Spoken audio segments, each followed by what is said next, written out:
Welcome to Burlap Teachers. Enjoy the video. In this video, I will explain how to make good sugar cookies. Start by gathering your ingredients, ensuring your butter and eggs are at room temperature. This helps create a smooth, uniform dough. Accurate measurement of flour is crucial for the right texture, so spoon and level it or use a kitchen scale. Don't forget a good quality vanilla extract for that classic flavor.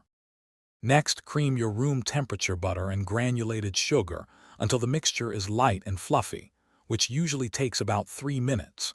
Then, slowly incorporate your dry ingredients into the wet mixture, mixing only until just combined to avoid overworking the dough.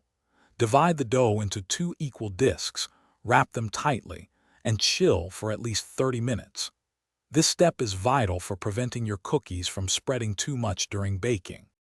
Now it's time to roll out your chilled dough. Lightly flour your work surface and rolling pin to prevent sticking. Roll the dough to a consistent thickness, ideally about 1/4 inch, to ensure even baking. Use your favorite cookie cutters to create various shapes, then carefully transfer the cutouts to a baking sheet lined with parchment paper. This helps with easy removal and prevents sticking. Finally, bake your sugar cookies in a preheated oven at 375 degrees Fahrenheit for 8 to 10 minutes. Watch for the edges to turn a light golden brown, indicating they are perfectly baked. Once out of the oven, let them cool on the baking sheet for a few minutes before transferring them to a wire rack to cool completely. Then, unleash your creativity with royal icing or a simple glaze. Thanks for watching. Consider subscribing if this video helped you.